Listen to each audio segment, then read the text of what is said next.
కక్కుర్తిగాళ్ళు, శవాల మీద పేలాలు వేరుకునే వెధవలు. ఒకవైపు అన్నమో రామచంద్ర అంటూ బాధితులు ఆర్తనాదాలు చేస్తుంటే చెయ్యి తడిపితే కానీ సాయం చేయమంటూ ఒక బ్యాచ్ రెడీ అయింది. ప్రభుత్వమే ఉచితంగా బాధితులకి ఇలాంటి ఇబ్బంది లేకుండా సహాయక చర్యలు చేపడుతుంటే సందట్లో సడేమియాలాగా కొందరు కాసుల కోసం ఎగబడుతున్నారు.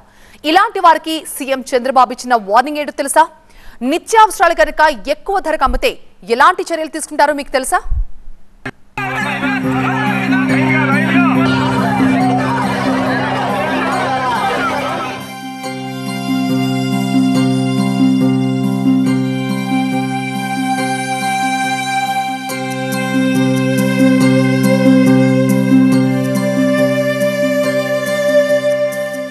ఇంత విలయం, ఇంత విషాదం బెజవాడ ఎన్నడూ ఎరగదు.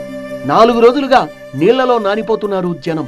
తిండి తిప్పలేక, ఉన్న ఇంట్లో ఉండలేక, బయటకు వెళ్లలేక, ఆదుకునే దిక్కు లేక అల్లాడిపోతున్నారు. మరి అలాంటి బాధితులకు సాయం చేసేందుకని ఎక్కడెక్కడి వాళ్ళు తరలి వస్తున్నారు, స్పందిస్తున్నారు, విరాళాలని ప్రకటిస్తున్నారు, ఆహారం ప్యాకెట్లు, పాలు, నీళ్లు అందిస్తున్నారు. కానీ ఇక్కడ కక్కుర్తి బ్యాచ్లు రంగంలోకి దిగాయి. అదేనండి, శవాల మీద పేలాలేరుకునే దగాకోరు బ్యాచ్లు ఇక్కడ దందా మొదలు పెట్టేశాయి. ఉప్పు పప్పు నుంచి వరద నీటిలో సురక్షిత ప్రాంతాలకు వెళ్లే బోట్ల వరకు రూపాయికి 100 రూపాయలు పెంచి మరీ బాధితుల్ని అడ్డంగా దోచుకునే పనిలో పడ్డారు.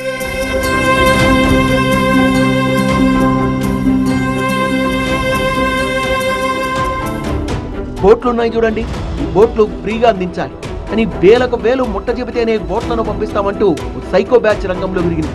బోట్లలో బాధితులతో పాటు సామాగ్రిని తరలించేందుకు 2000 రూపాయలు డిమాండ్ చేస్తున్న బోట్ల నిర్వాహకులు, దళారుల డబ్బు డిమాండ్తో బాధితులు ఆందోళన చేపట్టారు. ఇదే విషయాన్ని TV9 కథనాలు ప్రసారం చేయగా సీఎం చంద్రబాబు ఇవాళ దీనిపై స్పందించారు. బోట్లను అద్దెకు పంపే వాళ్లకు, నిత్యావసరాల ధరల్ని పెంచి అమ్మే వ్యాపారులకు వార్నింగ్ ఇచ్చారు. చాలా స్పష్టంగా చెప్తున్నా, ఎవరైనా సరే బోట్లో డబ్బులు వసూలు చేస్తే మాత్రం, ఒకవేళ ప్రైవేట్ వాళ్ళు ఉంటే మీకు కూడా మేమే డబ్బులు ఇస్తాం, డబ్బులు వసూలు చేయొద్దండి. వసూలు చేస్తే మాత్రం నేను మీద కేసు పెట్టిస్తా, జైల్లో పెట్టిస్తా. నేను చాలా స్పష్టంగా చెప్తున్నా.